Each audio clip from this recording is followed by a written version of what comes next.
What's up, guys? There's some new scooters on the market. New scooters on the market? Ah, that's hilarious. My IQ is obviously pretty high today. Anyway, these are the new scooters. This is the KQ i2. Beneath it is the KQ i3. I'm not really sure the difference, but we'll have to bust them out. I feel like if it's a higher number, that one's probably better. Obviously, these are e-scooters, electric scooters. Basically, kind of push off and then they take over with their electric motors.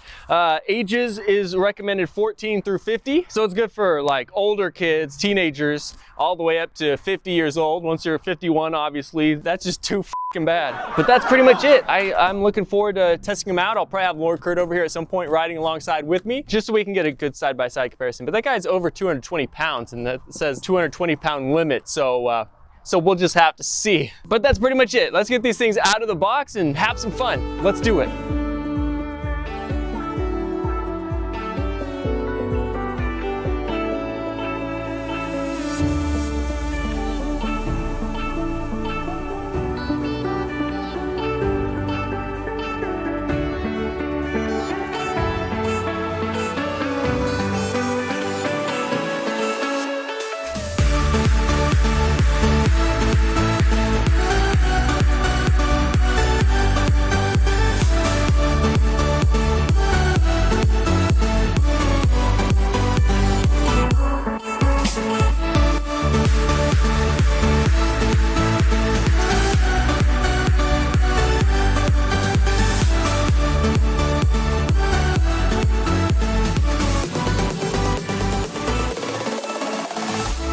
All right, so here they are. These are the new scooters. This is the KQ i3 Pro. This is the KQ i2. On the box it says KQ i3. This one says Pro underneath it. So I can definitely tell this one is a little bit higher quality. Maybe that's a more budget-friendly option. This is a more, you know, you're gonna commute on this kind of thing option. Both come with the Halo headlight. And now I don't think these have enough juice to actually turn them on. So I'm gonna have to charge them up and whatnot. I'll show you guys some more shots of them later with all the electronics on and whatnot. So let's start with this one. Difference between this one and the other one is this one has disc brakes. This one has a drum brake. Now for a scooter, I don't really think that makes too much of a difference. It's gonna stop you probably about the same either way. But in the rear, you guys can see disc brake, hub motor back there. I'm not sure the wattage on those. I'm sure it's on the website, so go check it out on the website if you're curious. This one's hub motor looks similar, but not quite the same. So it may be a little bit less power than the KQ i3 Pro, but I personally really love how both scooters look. I am a huge fan of black on black. Gray always looks clean, and these are definitely built higher quality than the other, you know, kick scooters that I have reviewed. This grip tape I had actually never seen yet on a scooter. This is super soft rubber. This one obviously is just a standard grip tape, what comes on most cheaper options of kick scooters, which isn't necessarily a bad thing, but this definitely feels premium. So I'm a huge fan of how these look, but how do they perform is the real question. So let's pull these in the garage. We'll get them on a full charge, top them off, and then we'll do a full range test, you know, top speed test, just how they perform, that kind of thing, and see if they're actually any fun. So let's get them in the garage, get them charged up, and we'll bring you guys back then. All right, so first things first, let's go over the new app that you can connect the scooters to. Through the app, you can track how far you've gone, miles ridden, that kind of thing. You also can limit the top speed. You can set the electronic brake limits if you want it strong or light or whatever, medium. And kind of like Tesla, you can name your scooters if you want to, and you can throw them all. If you have more than one new scooter, you can throw them all on one app and track different rides, that kind of thing. All right, so here are some of the settings that you can change via the app. I did have to do a firmware upgrade. I think it was on the KQ i2. A few days ago. That one was already up to date, I believe. The energy recovery is electronic braking. I put that as the max because that kind of acts as an engine braking as well. So you use the brake a lot less when that's on strong, plus you get more energy back, blah, blah, blah. You can also change a quick lock, cruise control. You can do a custom mode if you want. If you turn that on, you can set the speed limit, that kind of thing. You could set the units for speed, mile per hour, kilometer, blah, blah, blah. Yeah, so anyway, nothing super crazy, but definitely not bad at all. Tells you your estimated range you have left, that kind of things.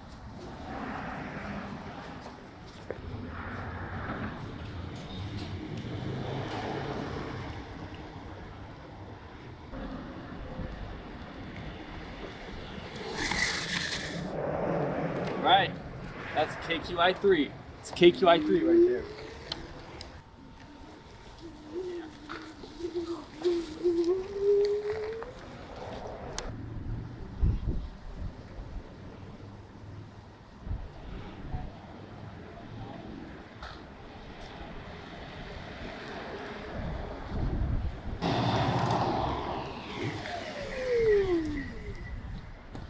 That one definitely doesn't brake as hard, at least not straight out of the box, but yeah, still, it brakes fine. Yeah, but that's the KQi2 right there. All right, so I guess I'll just go on the full range test. I'll kind of break it up over a couple days. I'm not gonna bring you guys along for that. I'm not gonna bring you guys along for most of that, just because there's a lot of riding that needs to happen, and there's 2 of these things, so that's just too much. I'm just gonna ride them around, bring you guys back when I know the actual full range figure. So let's get to it.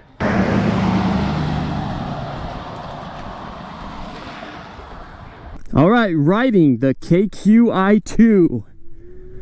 Let's see how it does. So far, a nice smooth ride, definitely. Definitely one of the better scooters I've tested so far. Now, these still are in the average to cheap price category. I think they're like $800 and below. I think this one's less than that. But they're definitely on the higher performance kind of tier. It looks like there's a cruise control that lock the throttle at that speed, so there's the cruise control, so that's super nice. Definitely, I think if you hold it for like 5 seconds, it locks it wherever the throttle is at, so that's definitely super nice when you're commuting and stuff, especially for these thumb throttles. They do, I mean, if you're on it for an hour or so, it, you know, you'd wish that you weren't having to press the throttle the whole time, so that's super nice. Definitely a lot smoother. You could tell the tires are nicer than your average cheap electric scooter. Definitely a good feeling one. You guys can see there's only a brake on the left side, which I don't mind. There is an electronic brake, by the way, and I set it to the highest aggression level of the electronic brake, so it actually, check this out, it actually stops you pretty good just on the electric brake.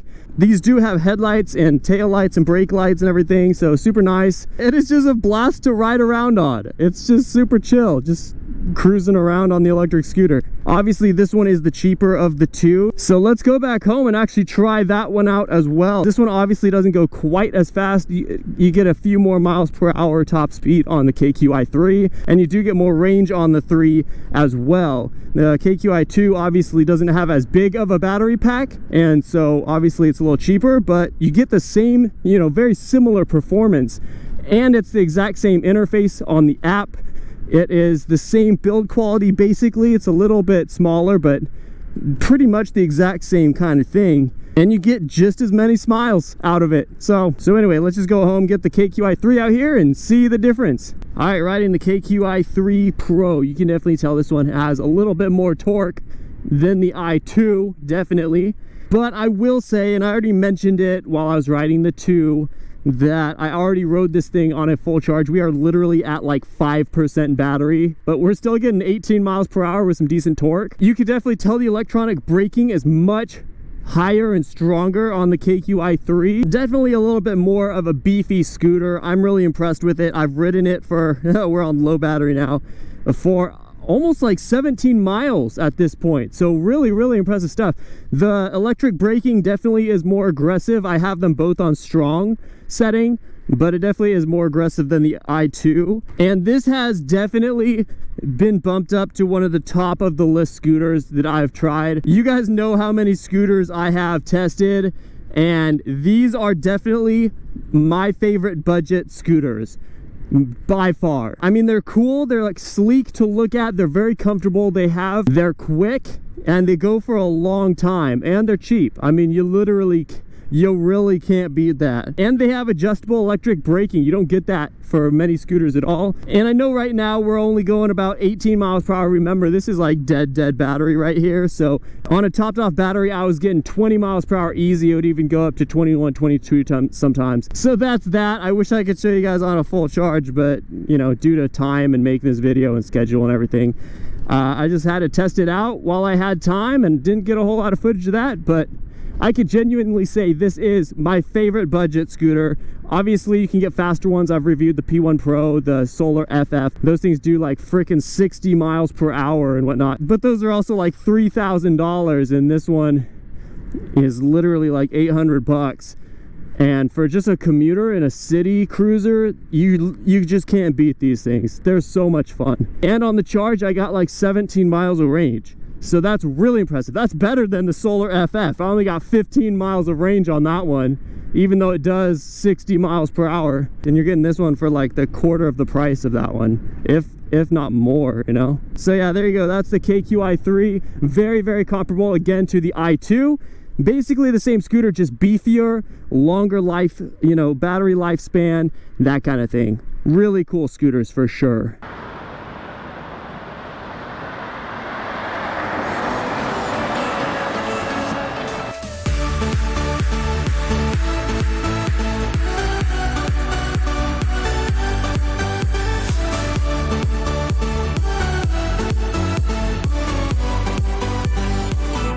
All right, and with the full range test done on the two new scooters, let's go ahead and give you my final thoughts and the overall specs, whatnot I was getting on these. So I killed the KQ i3 all the way. There was actually a lot of riding that went on. It took me hours to kill, you know, both these to some extent. The KQ i2 I did not kill all the way, but we can definitely do a ballpark of what we would have gotten. The KQ i3, all said and done, I got 17, right around 17 miles on it. I am 6'3", 198 pounds or something, so, but I still got 17 miles on that thing, and that's a really good figure. Obviously, I was full throttle the entire time, and I was getting about 21 or so, 20 miles per hour average as I was cruising most of the way on this one. The KQ i3, I think, is actually at the top of my scooter list. I have reviewed a lot of the higher end scooters, some cheap scooters, and a few, you know, average price scooters like these ones. But I would say the KQ i3 is actually my new favorite scooter, just because you do get some decent speed. You know, 21 miles per hour or so is definitely not bad. That'll get you where you want to go and not make it, you know, not feel too slow. It also gets you 17 miles of range, and for the price, 800 bucks or something, you literally can't beat that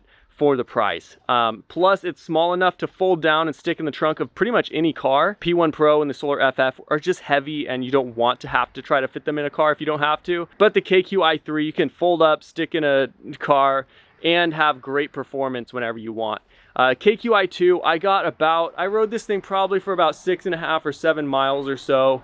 We're still sitting at about 60-some%, so we can actually estimate this would probably also get around 15 miles of range or so. Obviously, you are getting a couple less miles per hour. You are only hitting 17, 18 miles per hour instead of 21 or 20 miles per hour, but still really, really not bad. Really not bad. Very comparable scooters. Obviously, the 3 is better than the 2. There's really no question about that. It was made better and for better specs. And the KQ i2 is, you know, obviously more budget friendly. But overall, both are fantastic scooters. I love them equally.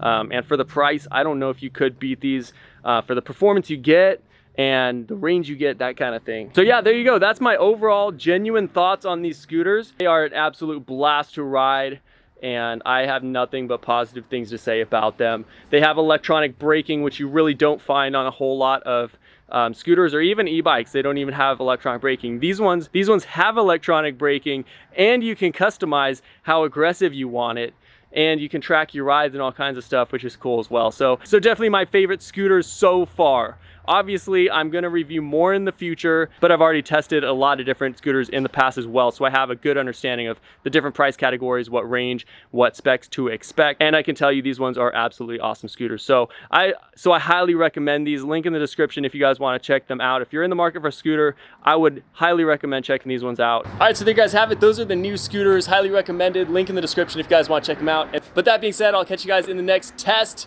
Be it an e-bike, an e-scooter, an e-jet, I hope. Someone hit me up, please. Motorcycles, I'm looking for those too. Till next time.